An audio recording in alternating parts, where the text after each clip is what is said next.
Assalamualaikum warahmatullahi wabarakatuh. Hadirin Allah Subhanahu wa taala. Alhamdulillah. Di pagi ini kami mau istirahat dahulu ini setelah tadi malam bersilaturahmi, kemudian bekam sampai jam 12 malam baru tidur. Jadi pagi hari ini memang sangat melelahkan sekali. Nanti kita akan mengadakan taklim bersama dari jam 9 sampai setengah 12.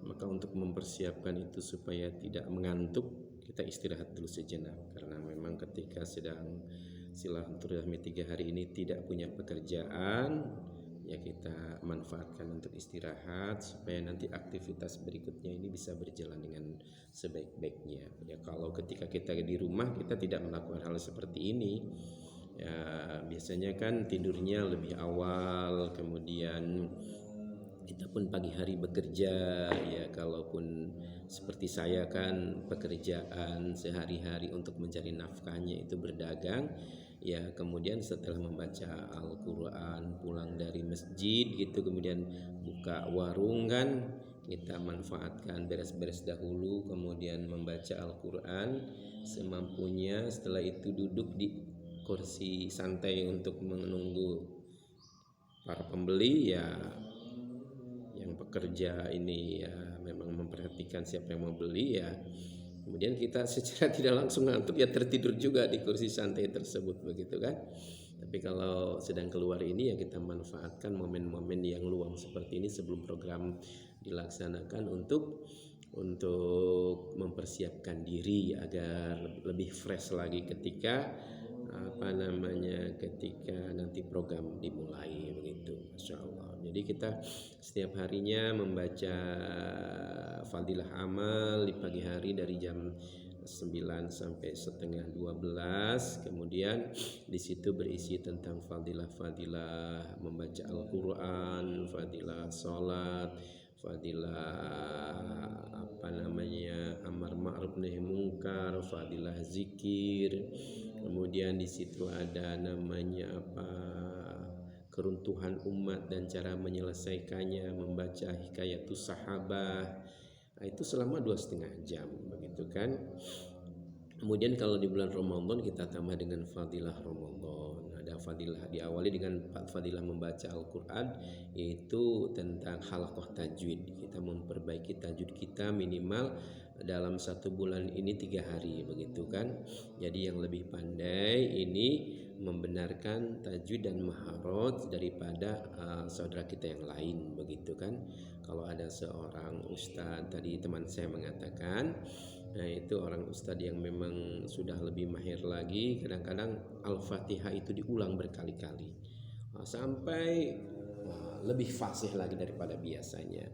Makanya ya kita ada perbaikan terus dari tajwid makhraj kita setiap bulannya begitu ya. Kemudian orang-orang yang tadinya mungkin tidak hafal tentang Al-Quran atau ayat-ayat pendek atau baru sedikit, ada tambahan minimal 10 surat tuh yang kita baca setiap harinya. Dari mulai alam taro, kaifa alam taro sampai An-Nas begitu kan. Sehingga suatu hari kalau kita kembali ke rumah, maka kita mungkin bisa, kalau tidak ada orang-orang yang lebih pandai daripada kita atau mungkin lebih ada kemampuan daripada kita, kita bisa menjadi imam di lingkungan kita masing-masing. Tapi tujuannya bukan untuk menjadi imam begitu, karena memang yang menjadi imam itu seharusnya orang yang lebih pandai daripada yang lainnya. Jadi ini memerlukan ilmu yang cukup memadai, ilmu tajwid, ilmu maharaj ini lebih baik, kemudian syariat-syariat tentang Islam, tata aturan sholat, baik itu masalah-masalah yang berkepentingan dengan syarat sahnya sholat, syarat wajibnya sholat dan lain sebagainya, itu kita pelajari ketika kita sedang keluar begitu, sedang khurud seperti ini. Jadi hadirin Allah Subhanahu wa taala, ini sebenarnya penting sekali untuk kita pelajari begitu. Karena memang pada dasarnya fardu ain bagi setiap orang Islam itu untuk belajar ilmu agama gitu kan. Karena ilmu agama inilah yang akan menuntun kita dalam kehidupan sehari-hari, dalam kehidupan bermasyarakat, baik dari segi imaniyahnya, ibadahnya, muamalahnya, muasyarahnya, akhlak begitu.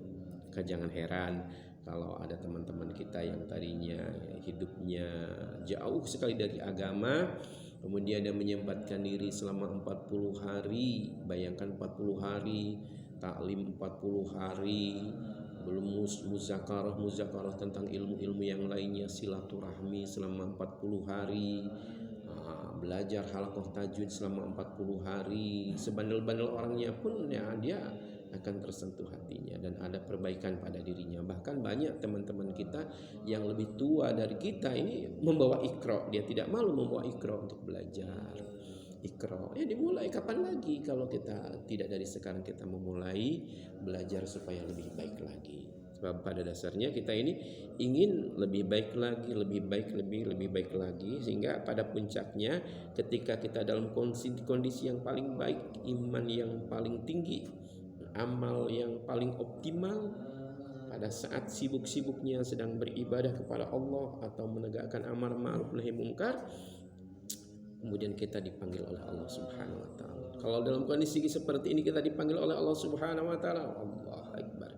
Ini adalah suatu kebaikan yang sangat besar sekali. Dan kita harus punya cita-cita untuk seperti itu.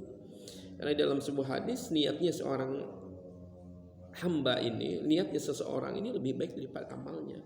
Kita niatkan agar lebih baik lagi, sembari memang memperbaiki diri kita untuk mempersiapkan masa-masa yang paling penting dalam kehidupan kita, yaitu mempersiapkan bekal untuk menuju kematian.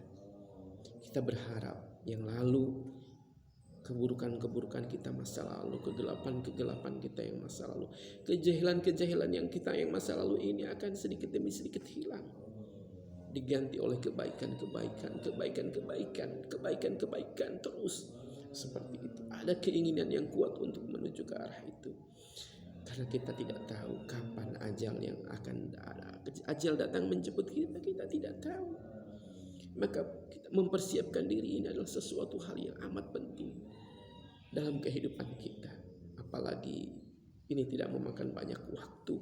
3 hari, hanya 3 hari saja dalam setiap bulan, 40 hari dalam setiap tahun.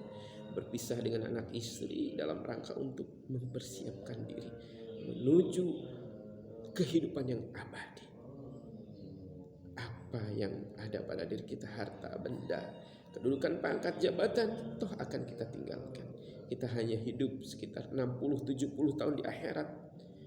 Nanti setelah mati kita akan menghadapi kehidupan yang panjang, alam kubur, alam mahsyar, alam sirat. Masya Allah. Dan itu kita perlu persiapkan. Tinggal ada 2 tempat saja setelah itu, surga atau nerakanya Allah Subhanahu wa taala. Insya Allah, karena niat kita adalah untuk mencari ridho Allah Subhanahu wa taala. Walaupun belum sampai kepada